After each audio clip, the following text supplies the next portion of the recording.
भगवान शंकर के कान के कुंडल में दो सर्प हैं, दो सांप हैं। क्या नाम है उन सर्पों का? भगवान शिव के कान के कुंडल में दो सर्प हैं। दोनों सर्पों का नाम आपके स्मरण में रहना चाहिए। क्यों? ये दोनों जो सर्प हैं ऐसे सर्प हैं जो जगह जगह से हताश होकर, सब जगह से जब परेशान हो गए, हताश हो गए, जब कोई मंजिल उनको मिली नहीं, जब कोई मंजिल उनको सूझी नहीं, तुमरुका जी के कहने पर भगवान शिव की साधना करना, भगवान शंकर की आराधना करना प्रारंभ करी। भगवान कुंडल हैं, भगवान शंकर के गले में पड़े हुए ये दोनों जो सर्प हैं, ये कोई साधारण नहीं। उन्हीं सर्पों में दो सर्प हैं, एक है पद्म, दूसरा है पिंगल। यदि कोई आपसे पूछे कि भगवान शंकर के गले में जो सर्प है, भगवान शंकर के गले में जो भगवान शंकर के कानों में जो सर्प पड़े हुए हैं, भगवान शिव के कानों में जो दो सर्प पड़े हुए हैं, उनका नाम क्या है? नाम है पद्म और पिंगल। क्या नाम है? जम के बोलो। पद्म और पिंगल। भगवान शिव के कानों में, कुंडल में, और भगवान शंकर के कुंडल में जो दो सर्प हैं, एक का नाम है पद्म और दूसरे का नाम है पिंगल।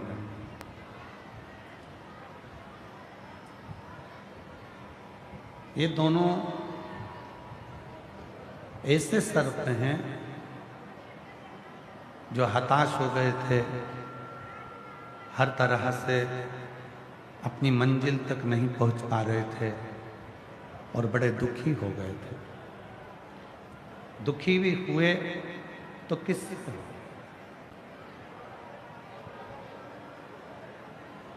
परेशान भी हुए तो किससे? अपनों से। ध्यान देना, शिव महापुराण की कथा कहती है कि दुनिया से लड़ना सरल है पर अपनों से लड़ना कठिन है। भगवान शंकर की कथा कहती है कि दुनिया को राजी करना सरल है पर अपनों को राजी करना कठिन है। शिव महापुराण की कथा कहती है कि दुनिया को संतुष्ट करोगे, कर लोगे, पर अपनों को संतुष्ट करना बहुत कठिन है। दुनिया का सारा सुख, दुनिया का सारा वैभव आप लाकर, दुनिया का सारा सुख, सारा वैभव, सारा संपदा, सारा धन लाकर, आप दुनिया का सारा वैभव लाकर आप घर के लोगों को, परिवार के लोगों को, रिश्तेदारों को, नातेदारों को, कुटुंबियों को, सबको दे दिया। को संतुष्ट करना शंभु, उनको संतुष्ट करना बहुत कठिन, बहुत कठिन। शिव जी के कानों में पड़े हुए ये दो जो सर्प हैं, पद्म और पिंगल, ये दोनों सर्प ऐसे सर्प हैं जो अपने ही अपनों से कष्ट भोगा है। जी, भाइयों ने कष्ट दिया, परिवार ने कष्ट दिया, नातों ने कष्ट दिया, रिश्तों ने कष्ट दिया। यहाँ तक पद्म और पिंगल, ये दो सर्प एक ऐसे हैं जिनको परिवार के लोगों ने ले जाकर एक अग्नि के अंदर भी छोड़ दिया, एक अग्नि कुंड में उनको ले जाकर छोड़ दिया। पर उनके स्मरण में श्री तुमरुका जी के वचन रहे, उनके स्मरण में तुमरुका जी के शब्द रहे, और तुमरुका जी के वचन उनके स्मरण में रहे क्योंकि तुमरुका जी ने कह दिया था एक बार कि जिंदगी में, और ये तुमरुका जी के वचन हर एक व्यक्ति के स्मरण में रहना। हर जगह से जब टूट जा, जब कोई तुम्हारा साथ ना दे, कोई तुमको साथ ना निभाए, चाहे पराए हों चाहे घर के हों। तुमरुका जी के वचन, वो दोनों सर्प, पद्म और पिंगल, जो शिव जी के कानों में कुंडल के रूप में विराजमान है।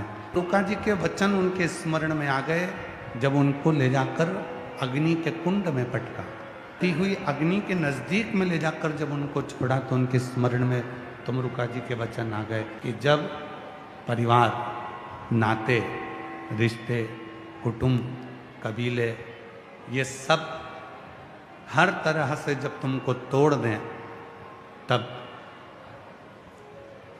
उस समय पर केवल एक जगह ऐसी है, किसी भी पंच वृक्ष की छांव सुख का अनुभव करा देते हैं। पहला है बट वृक्ष, है बेलपत्री का वृक्ष है, आंवले का वृक्ष है, पीपल का वृक्ष, और 5वें नंबर पर है शमी का वृक्ष। जिंदगी चारों तरफ से हताश हो जाती है, चारों तरफ से टूट जाती है, कोई मंजिल नजर नहीं आती, कोई सामने रास्ता नहीं दिखता, कोई मंजिल नहीं दिखती, कोई सामने से उजियाला नहीं दिखता, कोई प्रकाश नजर नहीं आता। तब भगवान शंकर का पंचाक्षर मंत्र नमः शिवाय या षडाक्षर मंत्र ओम नमः शिवाय या श्री शिवाय नमस्तुभ्यम, इस मंत्र का जप यदि कोई मौन होकर, स्थिर होकर इन 5 वृक्ष में से किसी भी एक वृक्ष की छांव में बैठकर कुछ देर का जप प्रदोष काल का यदि वो कर लेता है तो उसको उसकी मंजिल मिलती ही मिलती है, उसको उसका मार्ग मिलता है। आप बेलपत्र की छांव में चले गए, आप बट वृक्ष की छांव में चले गए, आप पीपल के वृक्ष की छांव में चले गए, आप शमी वृक्ष की छांव में चले गए, आप आंवले के वृक्ष की छांव में चले गए। वहाँ बैठकर जो तप है, वहाँ बैठकर जो साधना है, वहाँ बैठकर जो जप है, वहाँ बैठकर जो आराधना है, साधना की जाती है, उसका फल मिलता जो। सर्पों को तुमरुका जी के वचन स्मरण में आए और तुमरुका जी के वचन दोनों के स्मरण में आए कि हम जब सब जोर से हताश हो गए हैं, टूट गए हैं, तो क्यों ना किसी वृक्ष की छांव में जाकर बैठ जाए। शिव जी के कानों में पड़े हुए ये दोनों सर्प ऐसे ही शंकर जी के कानों में नहीं पहुंचे। शिव जी के पास में जो भी पहुंचा है वो बहुत टूटने के बाद, बहुत कष्ट भोगने के बाद, बहुत परेशान होने के बाद आखिरी में अगर पहुंचा तो शिव की शरण में गया और शंकर जी ने उसको संभाला। सब जगह से सताए गए, हर जगह से अपशब्द कहे गए, हर जगह से ताने दिए गए, हर जगह से आड़े टेढ़े वचन कहे गए। जब हर तरह से दुनिया के लोगों से सताए गए, तब जाकर कहीं शिव महापुराण की कथा में जाकर बैठे हैं और भगवान शंकर की शरणागति के मंदिर में जाकर 1 लोटा जल समर्पित कर रहे हैं। तब शंकर जी के मंदिर में जाकर श्री शिवाय नमस्तुभ्यम का जप कर रहे हैं, तब जाकर पंचाक्षर मंत्र का जप कर, तब यज्ञ किया, तब अनुष्ठान किया, तब साधना करी, तब शिव का स्मरण। पद्म ने पिंगल से कहा,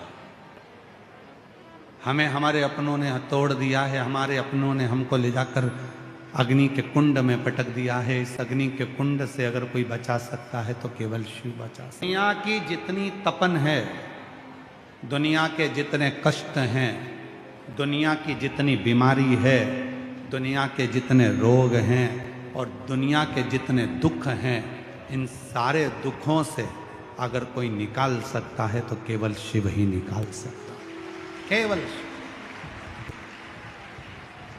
उसके सिवाय कोई नहीं निकाल सकता। पद्म ने विचार करा, पिंगल से कहा, हम इतने में पिंगल ने एक बात कही और वो स्मरण में आपके भी रहना चाहिए। पिंगल ने कहा कि हम कोई मनुष्य थोड़ी ना, हम तो सर्प हैं। भोलेनाथ सर्प की भाषा को सुन लेंगे। कल कथा में कहा था कल कथा में स्मरण कराया था, भगवान विष्णु जी ने माता लक्ष्मी जी से कहा कि शंकर जी का नाम परमात्मा है। बोलो, सुना था कि नहीं सुना था कल कथा में? जम के तो बोलो, सुना था ना? भगवान विष्णु लक्ष्मी जी से कहते हैं कि भगवान शिव का नाम परमात्मा है। परमात्मा का मतलब क्या होता है कि कुछ मत बोलो, केवल उसके मंदिर में जाकर उसको ताक लो, उसको देख लो, उसका दर्शन कर लो। कुछ मत बोलो तो भी तुम्हारे मन को वो पढ़ ले और मन की बात तुम्हारी जानकर तुम्हारी झोली भर दे। परमात्मा उसी को परमात्मा का। जाओ मंदिर में। कई लोग कहते हैं गुरुजी मुझे ऑफिस जाना रहता है, मेरी सर्विस है, नौकरी है, मैं सोचती हूँ कि मंदिर जाती हूँ तो पानी चढ़ाते चढ़ाते चली जाती हूँ, पर मैं अपने घर से मैं जल नहीं ले जा पा रही हूँ, क्योंकि मंदिर जाते जाते मेरे लोटे को कहाँ रखूँगी, पानी को कहाँ रखूँगी, क्या करूँ मैं? तो शिव पुराण कहती है भाई कि तुम कुछ मत करो, पर मंदिर में जाकर दर्शन तो करो। पिंगल से कहा, क्या हम सर्पों की बात, हम सांपों की बात, हम सर्पों की बात क्या शिव स्वीकार कर लेंगे? क्यों नहीं? भगवान विष्णु ने एक नाम दिया है, पिंग, परमात्मा का मतलब होता है, परमात्मा का मतलब होता है सामने वाला कुछ ना बोले, कुछ भी ना बोले, एक शब्द भी ना बोले, उसके मुख से कोई शब्द नहीं। अब कई लोग कहते हैं क्यों गुरुजी, वो भगवान भोलेनाथ हिंदी जानते हैं? क्या शंकर भगवान संस्कृत जानते हैं? क्या शंकर भगवान अंग्रेजी जानते हैं? क्या शंकर भगवान मराठी जानते हैं? क्या शंकर भगवान हरियाणी जानते हैं? क्या शंकर भगवान पंजाबी जानते हैं? क्या शंकर भगवान दिल्ली की भाषा जानते हैं? क्या शंकर भगवान मालवा की भाषा जानते हैं? क्या शंकर भगवान गुजराती जानते हैं? क्या शंकर भगवान तमिल जानते हैं? क्या शंकर भगवान कन्नड़ जानते हैं? क्या शंकर भगवान आंध्रा की भाषा जानते हैं? क्या शंकर भगवान तेलुगु जानते हैं?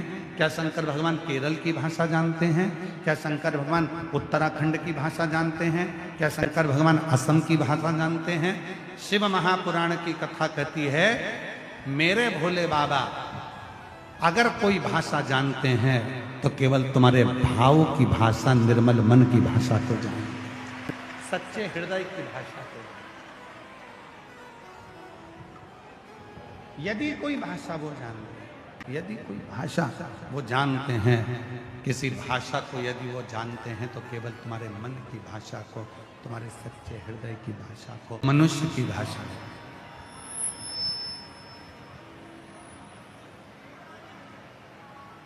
पर एक चींटी छोटी सी, उसको भी दर्द होता है तो वो भी पुकारती है। एक चींटा, उसको भी दर्द होता है तो वो भी पुकारता है।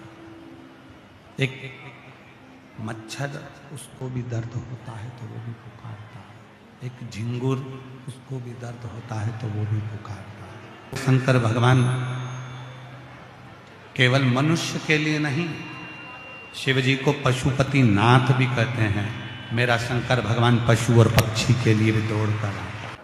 वो पशुओं के लिए भी दौड़ कर आता है तो पक्षियों के लिए भी दौड़ कर आता है।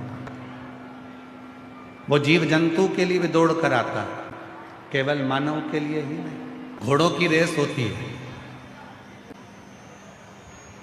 घोड़े को नहीं मालूम होता कि मुझे रेस में खड़ा होना। उसका जो मालिक होता है ना, वो उसको खूब कोड़े मारता है और घोड़ा दौड़ता है। खूब कोड़े मारता है और घोड़ा दौड़ता है। खूब कोड़े मारे जाते हैं और घोड़ा दौड़ता है। वो घोड़ा आगे निकल जाता है, रेस जीत जाता है। लोग खूब खुशियां मनाते हैं कि रेस जीत गए, रेस जीत गए, रेस जीत गए।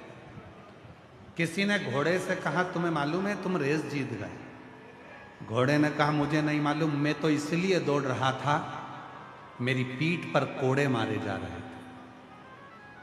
कोड़े की मार के कारण मैं दौड़ता रहा, दौड़ता रहा, दौड़ता रहा, आगे निकल गए। शिव पुराण कहती है, जब दुनिया के लोग ताने देने लगे, जब दुनिया के लोग गाली देने लगे, जब दुनिया के लोग अपशब्द कहने लगे, जब दुनिया के लोग तुम पर आक्षेप लगाने लगे, समझ लेना कि शिव जी कोड़े लगा रहे हैं, तुमको आगे निकालना है, मंजिल तक पहुंचा। जो दुनिया से ठुकराए ना होते तो तेरे दर पर आए ना हो, तो हम उसके दरवाजे पर। इसीलिए शायद शिव महापुराण की कथा कहती है, पैर छू लेना सरल है। तुम्हारे पास में कोई बैठी है, तुमने सिर पे पल्लू लेकर उसके पैर छू लिए, सरल है। बच्चे अपने माँ बाप के पैर छू लिए, सरल है। भाई ने बहन के पैर छू लिए, सरल है। छोटे भाई ने बड़े भाई के पैर छू लिए, सरल है। बच्चों ने माँ बाप के पांव छू लिए, सरल है। बच्चों ने नाना नानी के पैर छू लिए, सरल है। बच्चों ने दादा दादी के पांव छू लिए, सरल है। बच्चों ने संतों के चरण छू लिए, सरल है। बच्चों ने किसी गुरु जी के चरण छू लिए, सरल है। पैर छूना सरल है, पर उसके दिल को छूना कठिन है। वो कठिन। उस माँ बाप जिसके तुम पैर छू रहे हो, कभी उसका दिल छूने का प्रयास करिएगा, उसका हृदय छूने का प्रयास करिएगा।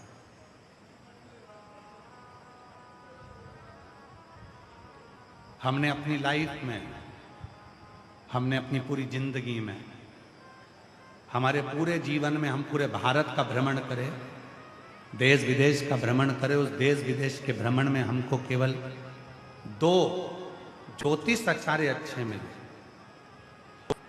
केवल 2 ज्योतिष आचार्य मिले हमारी जिंदगी में, का भविष्य जानते। और आज कहने में पीछे नहीं हटेंगे उन दोनों ज्योतिष आचार्य के नाम को। पूरी जिंदगी में, पूरे समय में, हमारी पूरी लाइफ में हमें केवल 2 ज्योतिष आचार्य मिले, और वो 2 ज्योतिष आचार्य ऐसे थे, वो सब कुछ जानते थे। एक का नाम है मेरी माँ और दूसरे का नाम है मेरा पिता। तो ये वो ज्योतिष आचार्य हैं जो पूरी लाइफ जानते। माँ है जो मेरे दिल की बात जान जाती थी, मेरा बेटे का पेट। और आज भी जगत की जितनी माँ है, छोटा सा बच्चा गोदी में पड़ा है, माँ जान जाती है इसके पेट दुख रहा है कि पाँव दुख रहा है। डॉक्टर नहीं पहचान पाते, डॉक्टर तो आला लगाकर चेक करते हैं, पर माँ अपने बच्चे के दिल की बात जानती है कि मेरा बेटे का पेट दुख रहा है कि पाँव दुख रहा है कि सिर दुख रहा है। छोटा सा एक माँ संसार की वो ज्योतिष आचार्य है जो बच्चे के मन की दशा जान जाती है। और एक बाप पिता वो ज्योतिष आचार्य है जो बच्चे का भविष्य जान जाता है। बेटा ऐसा मत करना, बाद में धोखा मिल जाएगा। बेटा उससे दोस्ती मत रखना, बाद में वो तकलीफ देकर चले जाएगा। बेटा उसको उधार मत देना, वो वापिस नहीं देगा। और फिर जब वो धन चले गया, परिवार में ऐसा हो गया, फिर बाप की बात याद आती है, मेरे पापा कहते थे कि वो ऐसा कर जाएगा और तू बच के नहीं रहा, उसने भविष्य देख लिया था। हमने अपने 30 साल की पूरे जितने समय हमने कथा बाची, हमने सब दूर घूमे। ऐसा कोई क्षेत्र नहीं, ऐसा कोई गांव नहीं, ऐसा कोई प्रदेश नहीं जिसमें हम नहीं गए। और एक से बढ़कर एक लोगों से मिले, उसमें 2 ज्योतिष आचार्य के बराबर कोई ज्योतिष आचार्य नहीं मिला। एक मेरी माँ और एक मेरा बाप, मेरा पिता, उसके बराबर कोई दुनिया में ज्योतिष आचार्य नहीं। मेरी माँ मन की बात पढ़ लेती थी, मेरा बेटा भूखा है, ला मैं दूध बनाकर ला के दे दूँ, ला मैं तेरे को 2 रोटी में अचार का मसाला लगाकर फिंगर बनाकर लाकर दे दूँ। आज भी हम कथा से जाते हैं, निकलने में देरी हो जाती है, 2 बजे 3 बजे यहाँ से निकलना होता है। जहाँ कथा करते हैं वहाँ से रात को घर पहुँचते हैं तो हमारी माता खड़ी तुरंत आकर, तुरंत, और हमें गर्व है अब उनको देखकर, हमारी आनंदमय धर्मपत्नी भी तुरंत घंटी की आवाज़ सुनी और निकलकर मम्मी के साथ दोनों मिलकर रसोई घर से, ला मैं तेरे लिए अचार का फिंगर बनाकर ला दूँ, मैं दूध प्रसाद लाकर दे दूँ, मैं ये लाकर दे दूँ। हो सकता है कि तुम्हारे घर के हॉल में एसी लगा हो सकता हो तुम्हारे घर के अंदर बहुत वीआईपी सोफे लगे हों, पर कभी मौका लगे तो हमारा घर आकर देखना, जैसा पुराना था वैसा कि वैसा ही आज भी है। जो पंखे लगे थे वो पंखे आज भी लगे हैं, जो कूलर था वो कूलर आज भी लगा है। इसलिए कोई इच्छा या आकांक्षा नहीं होती। बड़े बड़े महाराज को बुलाओ तो पहले पूछना पड़ता है कौन सी गाड़ी में बैठोगे, सफेद ब्लैक, कौन सी गाड़ी का नाम बताओ, उस गाड़ी को लगाना पड़ेगा, ये गाड़ी होना चाहिए हमारे चलने के लिए। और हमारा एक ही निवेदन रहता है, ऐसी गाड़ी लेकर आना जो कथा तक पहुंचा दे, बीच में नहीं रुके, फिर बाद में भले रुक जाए तो चल जाए, गाड़ी ऐसी लगा। और हमें पंजाब की एक कथा याद आ रही है जहां हम स्कूटी से, है वो कौन सी जगह थी, कोई गांव था पंजाब का, वहां कथा करने गए थे और उनके पास में 4 व्हीलर गाड़ी नहीं थी। तो कहा गुरुजी कथा स्थल तक कैसे जाएंगे। हमने कहा साइकिल है, नहीं साइकिल भी है और स्कूटी भी है। तो हमने कहा तुम चलाओ हम पीछे बैठते हैं। ठाकुर जी को लेकर हम स्कूटी पर बैठते थे और कथा करने। महाराज पैसा तुम्हें मॉल तक पहुंचा देगा, पैसा तुमको टाकिस तक लेकर जाएगा, पैसा तुमको कपड़े के शोरूम में लेकर जाएगा, पैसा तुमको ज्वेलरी के शोरूम में लेकर जाएगा, पैसा तुमको फ्लाइट में लेकर जाएगा। कितने भी करोड़ तुम्हारे पास हों, जिसके पास में 4 करोड़ भी होते हैं ना, तो भी शमशान केवल 4 कंधे पर ही जाया जाता है, 4 करोड़ के ऊपर बैठकर नहीं जाया। शमशान जाने के लिए 4 करोड़ रुपए नहीं लगते, शमशान जाने के लिए 4 करोड़ रुपए नहीं लगते, शमशान जाने के लिए केवल 4 कंधे लगते हैं। इसलिए 4 करोड़ कमाने वालों से निवेदन है कि 4 करोड़ कमाओ पर अपना व्यवहार कम मत करना, नहीं तो मरते समय 4 कंधे ढूंढना मुश्किल पड़ जाते हैं, कंधे ढूंढना मुश्किल पड़ जाते हैं, 4 कंधे। धन की मूलता नहीं, मूलता है तुम्हारा प्रेम, मूलता है तुम्हारा स्नेह, मूलता है तुम्हारा इस हृदय। 2 ज्योतिष आचार्य हैं, एक माँ एक पिता, वो जो उनके बराबर दुनिया में कोई ज्योतिष आचार्य नहीं हो सकता। इस आचार्य को हम नहीं कह सकते, केवल 2 ज्योतिष आचार्य, एक मेरी माँ एक पिता। और तुम भी अंदाजा लगा कर देखना तुम्हारी लाइफ में, आज भी मेरी जीजियों तुम मायके चली जाओ ना, तो मायके में तुम्हारी मम्मी तुम्हारा चेहरा पढ़ लेती है, बेटा कोई बात है क्या, बेटा क्या हो गया, कोई बात है बाबा, मुझे बोल बेटा क्या हो गया। और दूसरे नंबर पर है तुम्हारा पापा, मायके जाओगे ना तो पापा कह देंगे बेटा बच्चों का ध्यान रखना, मुझे ऐसा लग रहा है कि बेटा पढ़ तो रहा है पर उसका ध्यान नहीं लग रहा। भावना के साथ में, जिस भावों के साथ में शिव के करीब में जा रहे, ये दुनिया के लोगों की दृष्टि में शिव पुराण है, ये दुनिया की दृष्टि में शिव पुराण हो सकती है, ये दुनिया की दृष्टि में केवल कथा हो सकती है, पर हमारी दृष्टि में ये शिव पुराण कभी नहीं है। हमारी दृष्टि में तो ये स्वयं मेरा कुबेरेश्वर महादेव सीहोर से आता है और तुम्हारी झोली भरकर तुम्हारी बात सुन, अपने हृदय की बात सुनकर जाता है। तुम्हारा दिल क्या कहता है ये वो समझता है। मत बोलो तुम कुछ भी, तो भी जाने, कुछ भी नहीं कहोगे ना, कथा के पंडाल में आकर तुम एकांत में बैठ गए, पेड़ की छांव में बैठ गए, छाता लगाकर बैठ गए, रोड पर बैठ गए, जहां तुम्हारी जगह थी वहां तुम बैठ गए, कुछ मत बोलो, तो भी तेरी दशा जानकर, पहचान कर, तुझे देखकर तेरी झोली में कुछ ना कुछ देकर भेज देगा। तू नहीं कहेगा तो भी देगा। ढेर छूने वाले ढेर मिलेंगे, माता पिता के भी छुओगे, बड़े भैया के भी छुओगे, बहन के भी छुओगे, पति के भी छुओगे, चरण संत के भी छुओगे, महात्मा के भी छुओगे, पर निवेदन है पैर छूने वाले तो आज के जमाने में बहुत हो गए, पर दिल छूने वाले, किसी के दिल को छू कर देखो, किसी के दिल को पढ़ कर देखो। तुमने बहुत डिग्रियां ली होंगी पढ़ाई की, पर किसी के दिल को पढ़कर जिस दिन, डिग्री कभी मत लेना जिस डिग्री में तुम्हें धर्म में पाखंड दिखने लगे, जिस डिग्री में तुम्हें परमात्मा में पत्थर दिखने लगे, किसी काम की नहीं। खूब पढ़ो, खूब पढ़ाओ, खूब अच्छी एजुकेशन करो, डॉक्टर बनो, इंजीनियर बनो, कलेक्टर बनो, आईएएस ऑफिसर बनो, पर साथ में महादेव को धन्यवाद देते रहना कि हमारी बुद्धि में ऐसा अभिमान लाकर मत रखना कि हमें धर्म में पाखंड दिखने लगे और पत्थर में, मूर्ति में पत्थर नजर आने लगे। हमारे को बना कर रखना, हम बहुत बड़े ऑफिसर बने पर हर पत्थर में, हर कंकर में हमें शंकर नजर आता रहे, ऐसी जिंदगी बना। प्रतिष्ठा अच्छी हो।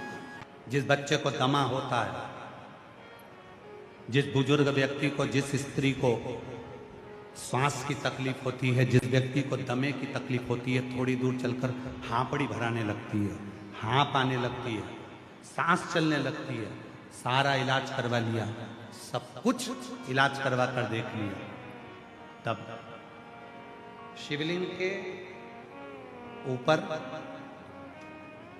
2 पीपल के छोटे छोटे पत्ते पिपलेश्वर महादेव के नाम से शिवलिंग के ऊपर रखे जाते हैं। 2 पत्ते पीपल के, और 2 कटोरी में जल लेकर पद्म और पिंगल, शिवजी के कानों के दोनों कुंडलों का नाम लेकर पिपलेश्वर महादेव के नाम से शिवजी पर दोनों कटोरी का जल या दोनों लोटे का जल उन दोनों पीपल के पत्ते पर चढ़ाया जाता है। उसको कटोरी में झेल कर लाया जाता है। सुबह, दोपहर और शाम, अगर 7 दिन 15 दिन लगातार रोज 2-2 बूंद जल या थोड़ा थोड़ा जल, अगर रोज पीपल के पत्ते का प्रयोग कर सकते हो तो कर लो, नहीं तो एक बार में जल लेकर आ गए, उसी को 4-5 दिन तक प्रयोग करो। धीरे धीरे हाँपड़ी भराना कम हो जाएगी। चढ़कर देखना 4-6 सीढ़ियाँ, जब हाँप भराना बंद हो जाए तो समझ लेना कि मेरे शंकर भगवान ने तेरे ऊपर कृपा करना चाहिए। सांस भराती है, दमा चलता है, पसली चलती है। कई बच्चे ऐसे हैं जो दिन भर सर्दी ही सर्दी, पूरा कफ ही कफ जमा रहता है, वो निकलता ही नहीं है। डॉक्टर का भी इलाज करवा, डॉक्टर की भी दवाई लो, क्योंकि डॉक्टर शिव का एक रूप होते हैं। और साथ में पिपलेश्वर महादेव का स्मरण कर कर 2 शिव जी के कान के जो 2 कुंडल हैं, क्या नाम है उनका? जम के बोलो। पहले का नाम है पद्म, दूसरे का नाम है पिंगल। जम के बोलो, क्या नाम है उनका? फिर से बोलिए, पद्म, पिंगल। 2, जैसे ये शिवलिंग है, इस शिवलिंग पर 2 छोटे छोटे पीपल के पत्ते रखकर 2 लोटा जल दोनों हाथों से पद्म और पिंगल का नाम लेकर पत्ते रखोगे तो पिपलेश्वर महादेव के नाम से। कौन से महादेव? पिपलेश्वर महादेव। और जो जल चढ़ाओगे वो पद्म और पिंगल के नाम से।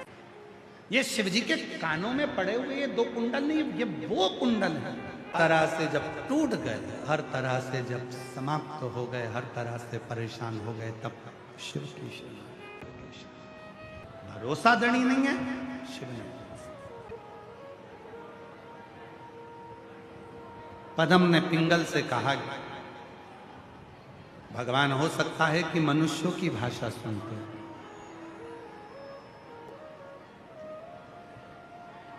किसी ने कहा, क्यों गुरुजी? शंकर भगवान ब्राह्मण के देवता हैं कि क्षत्रिय के देवता हैं कि वैश्य के देवता हैं कि शूद्र के देवता हैं? हम निवेदन करेंगे, सारे देवताओं को आपने बांट लिया, शिव जी को कभी मत बांटना। शंकर भगवान तो उसके देवता हैं जिसने अपने दिल में बिठा लिया। पशु ने दिल में बिठाया तो पशु के देवता हो गए पशुपतिनाथ। पक्षियों ने अपने दिल में बिठाया तो उनके देवता हो गए सरंभेश्वरनाथ। असुरों ने अपने हृदय में बिठाया तो उनके देवता हो गए ओघड़नाथ। तांत्रिकों ने अपने हृदय में बिठाया तो उनके देवता हो गए कपालेश्वर महादेव। गंधर्व, अप्सरा, किन्नर, नाग, जो भजेगा वो उसके हो। देवाधिदेव महादेव। जो अमृत पीता है वो देव कहलाता है और जो विष पीता है वो महादेव कहलाता है। जिसने विष पिया है, दुनिया का विष, दुनिया के दुख, दुनिया के कष्ट, दुनिया की बीमारी, दुनिया की तकलीफ, दुनिया के कष्ट, वो जो पी जाता है वही मां। पर फोटो डालकर सीहोर भेजा और वो व्हाट्सएप का पत्र आशीष जी के पास आया और उस पत्र में किसी ने लिखा कि गुरुजी कहते हैं कि शिवलिंग पर जल चढ़ाकर उस जल को आचमन करो, पियो। क्यों?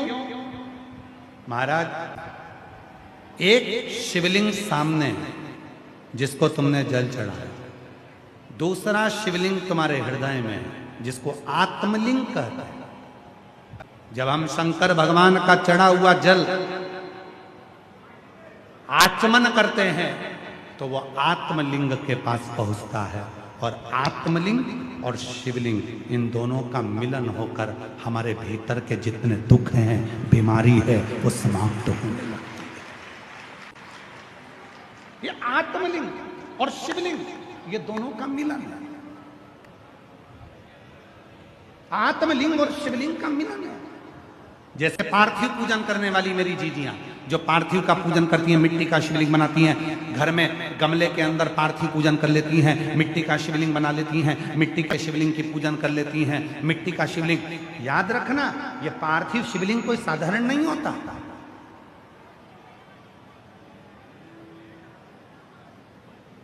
पंद्रह दिन हो गए, दुकान नहीं चल रही है, व्यापार नहीं चल रहा है, कष्ट हो रहा है, घर में 1 रुपया नहीं आ रहा। प्रैक्टिकल करना, कहीं सियोर वाला महाराज झूठ बोलकर तो नहीं जा रहा, प्रैक्टिकल कर कर देखो। और बिना प्रैक्टिकल के रहना मत। ये दुनिया के लोगों ने सबने प्रैक्टिकल करा। जिनका गर्भ नहीं ठहरा तो उन्होंने सफेद आंकड़े की जड़ का प्रैक्टिकल करा, जिनको नौकरी चाहिए थी उन्होंने बेलपत्र पर शहद का प्रैक्टिकल करा, सबने प्रैक्टिकल करा। तुम भी प्रैक्टिकल कर कर देखो। 15 दिन हो गए, व्यापार नहीं चल रहा, घर में कष्ट है, पैसे की आवक नहीं हो रही, कोई टेंशन सामने आकर खड़ा हो गया। 15 दिन लगातार रोज अपने गमले में मिट्टी को थोड़ा सा ऊंचा कर कर शिवलिंग बनाकर वहीं पर पूजन कर कर वहीं विसर्जन कर। उसी मिट्टी को विसर्जन करने से पहले थोड़े से शिवलिंग का पानी अपने घर के दरवाजे पर लगाना प्रारंभ कर। 15 दिन लगा, 8 दिन के अंदर लक्ष्मी का प्रवेश तेरे घर में होना प्रारंभ। प्रैक्टिकल जरूर करना, बिना प्रैक्टिकल के मत रहना कि सियोर वाला बाबा कहीं झूठ बोलकर तो नहीं चले गए दिल्ली में। पत्र लिख कर देना कि बाबा मैंने प्रयास किया 15 दिन।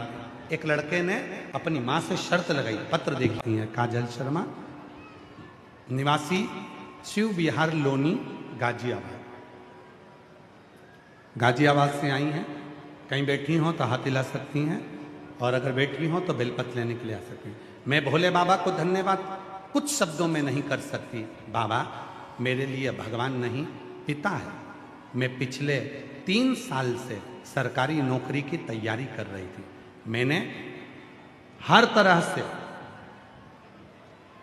एग्जाम दिया पर उसको क्लियर नहीं कर पाई। ऐसा कोई कंपटीशन एग्जाम नहीं जिसमें मैं ना बैठी, पर होता ही नहीं था। तब मेरी माता ने कहा, वो सियोर वाला बाबा कहता है कि बेलपत्री के बीच वाली पत्ती पर शहद लगाकर शिव जी को चढ़ाकर जाओ और अपनी मेहनत 4 गुना करो, परिश्रम पूरा करो, उसका फल जरूर मिलता है। मैं अपनी मम्मी की बात पर हंसती, अगर ऐसा होता तो दुनिया में किसी को भी नौकरी मिल जाती। मैंने फिर एग्जाम दिया, फिर रह गई। तब फिर मैंने आपकी बात पर पूरा पूरा भरोसा किया। और गुरुदेव सत्य बोलूं ना तो मैं अपनी मम्मी की बात पर भरोसा करती ही नहीं। आपकी पूजन पर भी मेरा भरोसा नहीं था।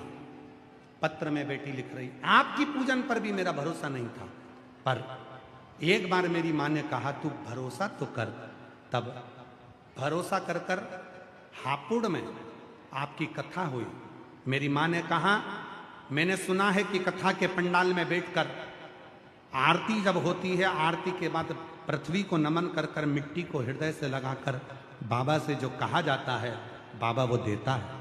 मैं अपनी मम्मी के साथ हापुड़ 2024 की कथा में पहुंच गई और हापुड़ की कथा में बैठकर मैंने वहां पर कथा सुनी, बाबा को नमन करा, वहां प्रणाम करा।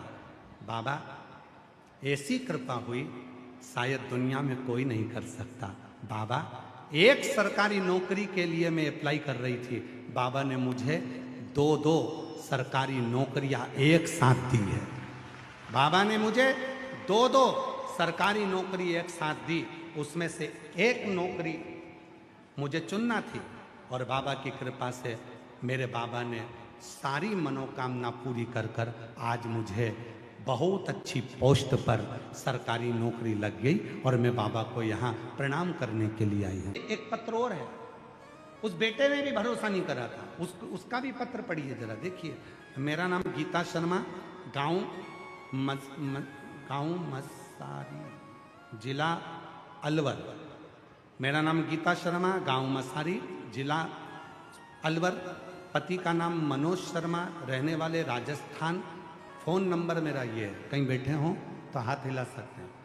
गुरुजी चरणों को प्रणाम करती हूँ। मेरा बेटा अभिषेक शर्मा 4 सालों से MBBS की तैयारी कर रहा था, वह हार मान लेता था। गुरुजी मैंने बोला हार मत मान, अपनी पढ़ाई को 4 गुना बढ़ा। सियोर वाला बाबा कहता है अपनी मेहनत को 4 गुना बढ़ाओ और एक बेलपत्री शहद वाली शिवलिंग पर लगाकर जाओ। विश्वास के साथ बाबा मनोकामना पूर्ण करेंगे। गुरुजी मेरे बेटे ने पहले तो कहा मम्मी तुम कैसी बात करती हो, आज के समय में रह रही हो और वो सियोर वाले बाबा पर भरोसा करती हो। मेरी माँ ने मेरे से कहा तू भरोसा कर दे, और मेरे बेटे ने भरोसा करा और शिव जी पे जल चढ़ाना प्रारंभ करा और पंडाल में बैठकर अलवर के पंडाल में कथा सुनी और बाबा की ऐसी कृपा हो गई कि आज मेरा बेटा MBBS ESIC मेडिकल कॉलेज से MBBS कर रहा है अलवर के। मैं बाबा को यहाँ प्रणाम करने के लिए आई हूँ। बिना प्रैक्टिकल के मत रहना कि सियोर वाला बाबा कहकर चले गए, यहाँ से सुना यहाँ से निकाल दिया, बचा था कपड़े में से झटकार दिया। नहीं, तुम्हें लगे 15 दिन हो गए, घर में आवक नहीं है, परेशानी चल रही है। अपने ही घर में जो भी पौधा हो, उस पौधे की मिट्टी को थोड़ा सा उठाओ, पार्थिव शिवलिंग बनाओ, उस पे जल चढ़ाओ, पूजन करो, दीप लगाकर प्रार्थना कर उसी का थोड़ा सा जल अपने दरवाजे पर लगाओ और बाद में पार्थिव शिवलिंग को वहीं पर उसी गमले में ही विसर्जन कर दो। 15 दिन तक लगातार प्रदोष काल में कर देखिए, मेरा शिव ऐसी करुणा करेगा, 15 दिन के अंदर ही आपको खुशियां मालूम पड़ेंगी। दिल से प्रार्थना करो, विनय करो, निवेदन करो, बाबा को मन का भाव कहिए, प्रार्थना करो, विनती करो बाबा को, अपने हृदय की बात कहिए, निवेदन करिए, विनय। जहाँ जगह मिले वहाँ बैठकर बाबा को अपने मन का भाव करो, प्रार्थना करो। ये कथा जो दिल्ली के रोहिणी में सेक्टर 10 में जापानी पार्क में चल रही है, ये 23 अप्रैल को विराम हो जाएगी। फिर 5 मई से 11 मई तक रांची झारखंड फुटबॉल ग्राउंड में शिव महापुराण की कथा 1 बजे से 4 बजे तक रहेगी। उसके बाद 17 से 23 मई करनाल हरियाणा में नई अनाज मंडी घरोड़ा करनाल हरियाणा में शिव महापुराण की कथा संपूर्ण हरियाणा वासियों के लिए रहेगी। बड़े भाव से करनाल हरियाणा के सभी श्रोताओं को बहुत बहुत बधाई, जो हरियाणा में कथा का प्रवेश हो रहा है और करनाल की पवित्र धरा पर शिव महापुराण की कथा 17 मई से 23 मई तक श्रवण करने का सौभाग्य मिला। हृदय से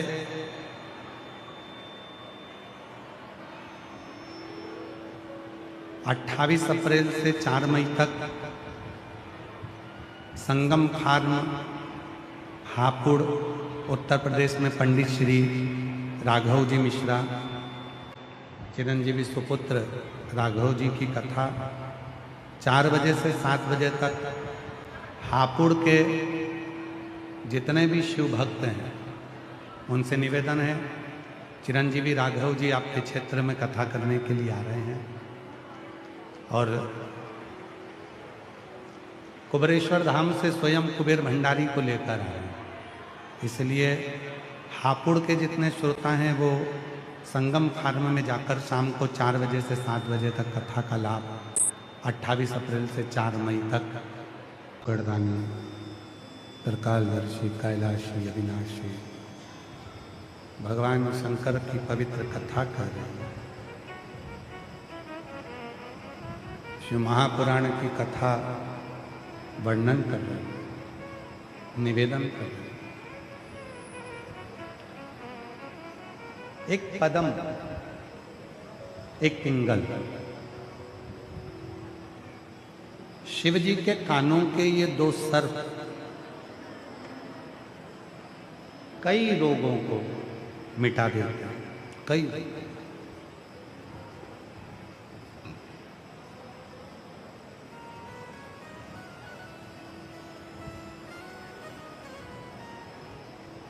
जीवन में अगर रोग आ भी गया है, तकलीफ आ भी गई है, डॉक्टर को दिखाओ। डॉक्टर शिव का एक रूप है। डॉक्टर का इलाज करवाओ, क्योंकि डॉक्टर विश्वास है, शिव है। जांच का बोले जांच करो, दवाइयां का बोले दवाइयां, पर उसके साथ शिव पर भरोसा, शंकर।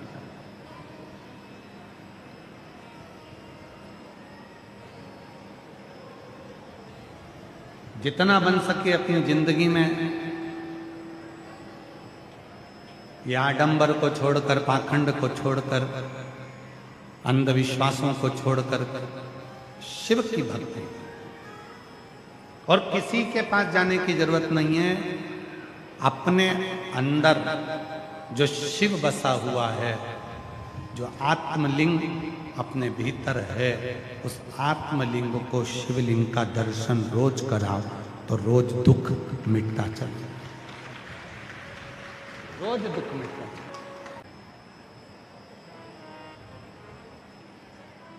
ऐसा संसार में कौन पैदा हुआ जिसकी बात मेरे शिव ने ना सुनी हो? वो सब की सुनी, पशु की भी सुनेगा, पक्षी की भी सुनेगा, गंधर्व की भी सुनेगा, अप्सरा की भी सुनेगा, किन्नर की भी सुनेगा, तो जीव की भी सुनता है, तो जंतु की भी सुनता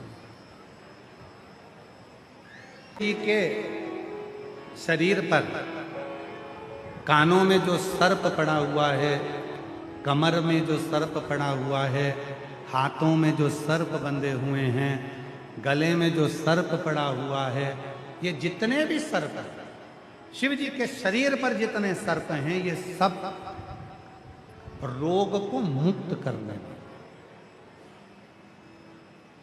रोग से मुक्ति देने में।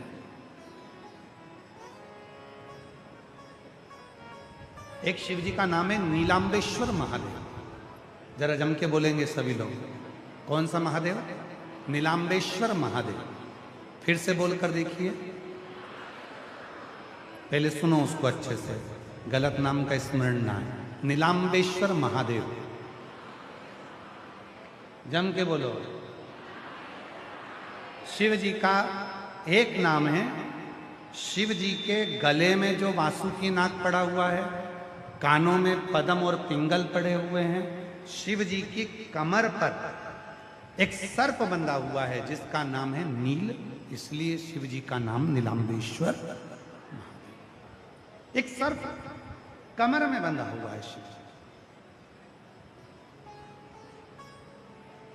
उसका नाम है नील, इसलिए शिव जी का नाम नीलांबेश्वर महादेव पड़ा। मेरी कई जीजियां कहती हैं, कई माताएं कहती हैं कि गर्भाशय में गांठ हो गई, गर्भाशय को डॉक्टर ने कह दिया कि खराब हो गया है। कई माताएं कहती हैं कि किसी ने हमारी कोख बांध दी है। कोई कहती है कि मेरे रजो धर्म से जुड़ी हुई तकलीफें चल रही हैं। कभी रजस्वला धर्म बढ़कर आता है, कभी रजस्वला धर्म घटकर आता है। कभी इतना कष्ट होता है रजो धर्म में कि पेट दर्द ही दर्द करता है। कई पुरुष ऐसे हैं जिनको पेट में कहीं ना कहीं यूरिन से जुड़ी हुई प्रॉब्लम हो जाती है, कहीं ना कहीं किसी न किसी रूप में प्रोस्टेट या आदि बीमारियां उसको घेर लेती हैं, उसको तकलीफ आने लगती है। तो मेरे शिव जी का एक नाम है नीलांबेश्वर महादेव। सभी लोग बोलेंगे प्रेम से, बोल नीलांबेश्वर महादेव की, हार हार महादेव, श्री शिवाय। शिव जी का एक नाम है नीलांबेश्वर महादेव। वामन पुराण पृष्ठ संख्या 12 अध्याय 2 में वामन पुराण में श्री वेदव्यास जी वर्णन करते हैं, शिव जी के कमर में एक सर्प बंधा है जिसका नाम है नील। नील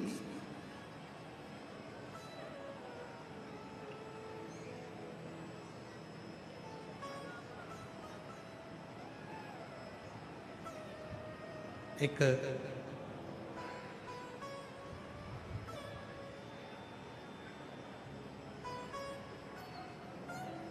जैसे बेलपत्री है, ध्यान दीजिएगा, थोड़ा सा स्मरण करिए।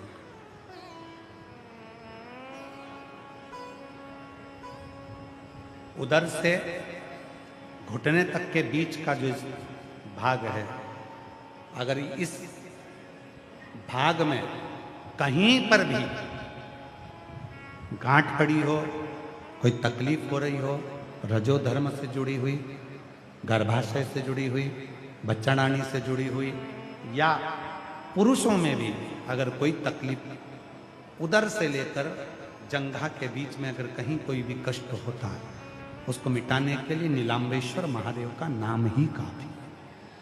बेलपत्र का मध्य का जो हिस्सा है, थोड़ा ध्यान दीजिएगा, ये जो बेलपत्री का पत्ता है और नीचे के जो 2 पत्ते हैं, बीच वाले पत्ते और बीच के पत्ते के 2 पत्तों के बीच में थोड़ी सी जो जगह दिखती है आपको, बेलपत्री की थोड़ी सी जगह दिख रही है।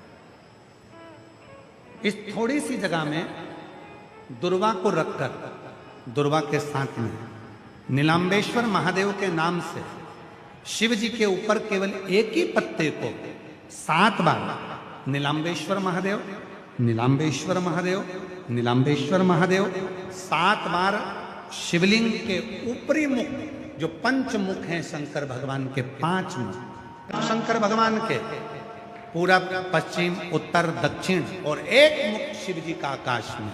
तो नीलांबेश्वर महादेव के नाम से जो तुमने दुर्वा को बीच के स्थान पर रखा है, बेलपत्री को पकड़कर शिव जी को 7 बार नीलांबेश्वर महादेव, नीलांबेश्वर महादेव 7 बार, 7वीं बार में उसको शंकर जी को समर्पित कर 7 बार ही लोटे से जल समर्पित करना है।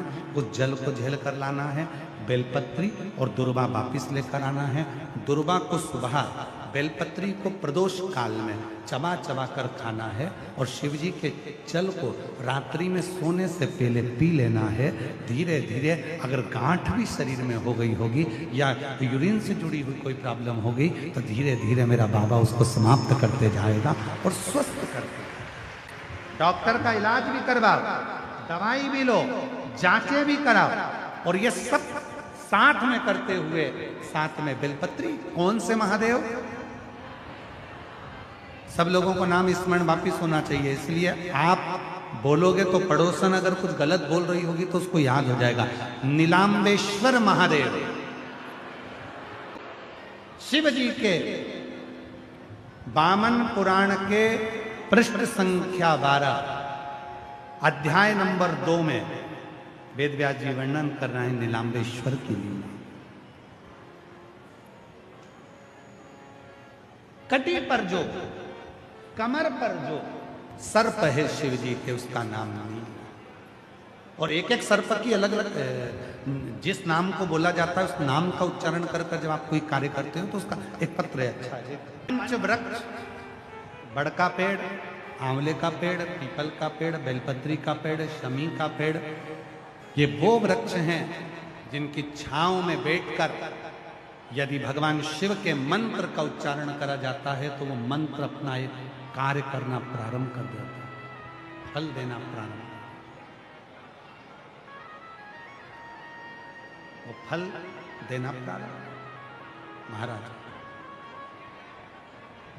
उच्चारण किया पदम और पिंगल में और स्मरण किया शिव के नाम उच्चारण, शिव प्रकट हो गए। बहुत दुखी थे पदम पिंगल, नयन से जल बह रहा था पदम पिंगल के।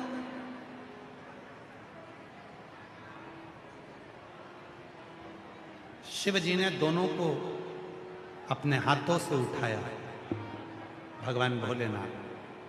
और ध्यान देना शिव पुराण की ओर,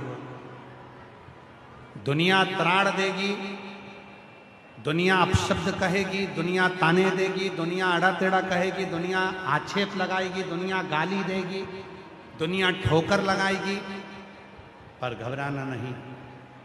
अगर शंकर जी के मंदिर में जाकर आप एक लोटा जल चढ़ा रहे हो तो एक दिन मेरा भोले बाबा तुम्हें अपने हाथ में जरूर उठाएगा, मेरा शिव आपको बल जरूर प्रदान करेगा। हमें कौन स्वीकार करेगा? पहले इसलिए रो रहे थे कि आप नहीं आए थे, आपको पुकार रहे थे, इसलिए रो रहे थे। तो भगवान शंकर ने कहा कि अब तो मेरा दर्शन हो गया, अब मैंने तुमको अपनी गोदी में ले लिया, अब क्यों रो रहे हो? तो पदम और पिंगल ने कहा इसलिए रो रहे हैं कि अपनी जिंदगी के कई साल हमने ऐसे ही भटकते भटकते निकाल दिए है। अगर पहले मालूम होता तो केवल आपको ही पुकार लेते और हमारे जीवन को सार्थक